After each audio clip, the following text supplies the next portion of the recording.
Good afternoon, CFM. This is Coach Matt with our Monday workout. This is the Monday of the week of Thanksgiving, so that means on the day of Thanksgiving, we will have one workout, 8 a.m. It will be the workout Murph. So the structure of the week is kind of built around that one major workout, major event during the week. So we have some higher intensity stuff at the beginning of the week, and then a little bit of a deload day or tune-up day on the Wednesday before Murph, and then some other stuff to fill in the remaining components that are needed in a week after Murph is over. So the normal day on Friday, normal day on Saturday. All right, so let's get into today's workout. We're doing our bench press heavy stuff today, right? So we're going up to some heavy singles. We're gonna start off with a warm up 3 times through, 10 calories, your choice of row, bike, or ski. Then we're gonna do some PVC pass-throughs, but we're gonna do them from the bottom position of the overhead squat. So get your PVC pipe, set that nice wide grip, elbows straight, bar slightly behind the head. Then I want you to go down all the way to the bottom of the overhead squat position, do your pass-through from this position, then staying tall, back down to the bottom, pass through from that bottom position, okay? We're gonna do 5 reps of that. Then we're gonna do a kettlebell bottoms up clean and press. So that means I'll start with the kettlebell hanging with the bell end down. I'm gonna perform a kettlebell clean, where it's a rapid hip extension, catching at the shoulders with the kettlebell now in the upside down position. So I have to grip it a little bit tighter in order to keep it from falling down like that, because that's where gravity wants to take it. And that grip is gonna help activate all the muscles in my grip, my forearms, my shoulders, and then I'm gonna finish with the press in the overhead position, okay? So it's kettlebell bottoms up, clean, press, down, clean, press, down, okay? 5 reps of that.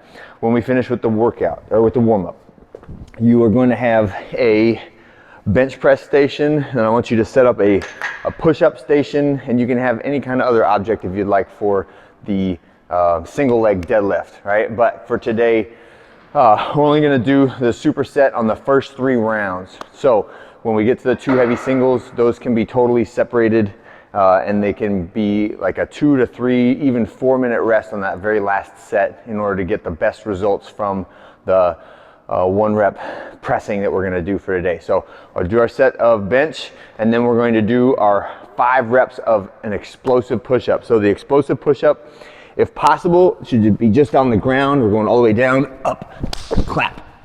2, 3, 4, 5. If the clap is too much, but you can float your hands just a little bit, you can do that. Next would be a band across the rig, right? So we're still in the bottom, we're hands on the ground, feet on the ground, but we've got a little bit of extra assistance pushing us up. And then if all of that is still too much, then we can still do it on an elevated object. I just don't want you to let your hands leave the object. So just control your pace on the way down and try to push as hard as you can on the way up, okay? That'll be our explosive push-ups. The next one is a single leg deadlift with a hold in the bottom position. So look at the clock, pick off 20 seconds, and we're just gonna try to get into the bottom of that single leg deadlift position and hold out for 20 seconds, okay? Trying to get the body as flat like a tabletop as I can. The only thing touching the ground is that 1 foot. And that is our strength training for today. The superset, we've been doing a lot of this contrast style training where we got a low volume, heavy weight on the functional exercise, whether it's a squat, a deadlift, a press, or a pull, and then we've got the same movement pattern and something light and fast and explosive, right? That should be really good for you for priming the nervous system to put out as much possible force as it can make on the heavy lift, right?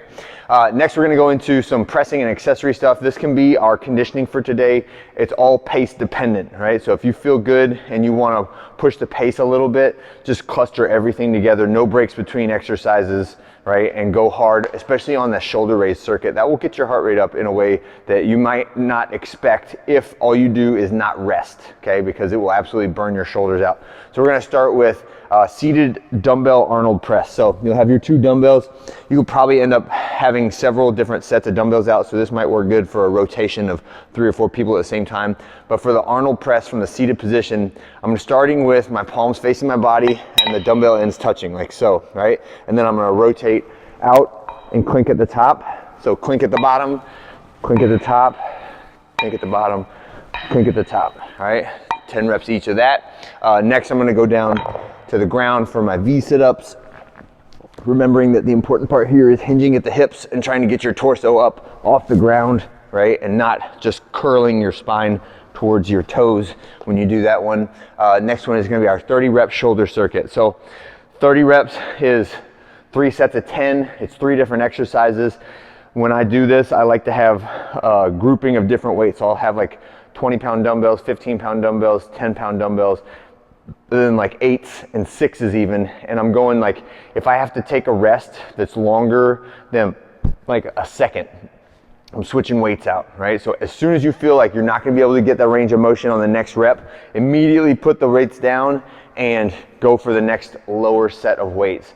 So the goal of this 30 rep set is how many times can I approach failure of the shoulder muscles in one grouping of 30. So it is not advantageous to pick a light weight and go straight through all 30 with the first like 22 reps being really, really easy. The goal is to tire yourself out fast in the beginning of the set so that you're forced into switching weights in order to keep moving, right?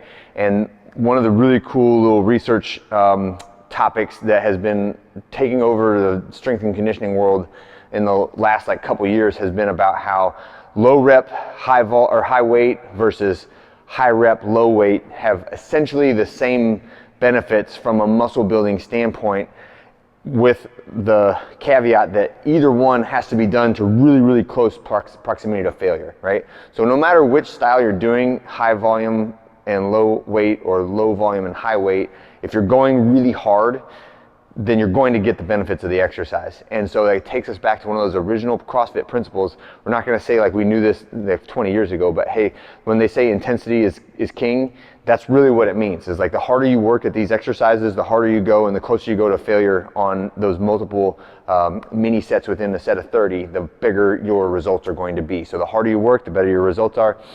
It's pretty simple, not too challenging on it, but don't try to outsmart the set, right? So we're gonna start with front raises, then move to side raises, and finish with rear raises, 10 reps of each exercise. So I'll pick up my dumbbells, front raises, and maybe I get like 6 or 7 of these, and then I have to switch weights, and I'm finishing to 10 reps, and then I'll go to my side raises, right? And maybe again, I get like 4 or 5 reps in, I have to set these down, pick up the next set that's a little bit lighter and continue going, right? And then I'm finishing with my rear raises. Now, on these ones, it's important that I'm trying to go out to the side, right? And not pulling back like towards my hips with these. That works a different muscle. Try to go out so that the arm is about 90 degrees away from the body when you do that, and not pulling down where the angle of the arm to the body is tighter than 90 degrees. Okay, we're doing 30 reps total, 10 reps of each of those with multiple weight switches being the goal, right? 10 Russian kettlebell swings. So have your kettlebell sitting out next to it, and we're just doing 10 explosive swings from the hips, right? And then finish with our 10 reps of a band face pull. So the face pull is a really good shoulder rotator cuff exercise. All you gotta do is make sure your thumbs are pointing down to start, hands about shoulder width apart, and I'm pulling towards my face. When the band gets to where it's about to touch the bridge of my nose, I'm pulling it up over the top of my head, okay? So towards my face and up over the top of my head. And what we're achieving is external rotation of that shoulder every rep, and that rotation, and then resetting it to the neutral position. So 2 to 3 rounds of that, depending on how long you take on your bench press. If you're really going for a 1 rep max bench press, maybe that takes a little bit longer and you only get 2 rounds. Or if you buzz right through the bench press sets, you'll probably get all 3. Have a great one, and I'll see you guys tomorrow.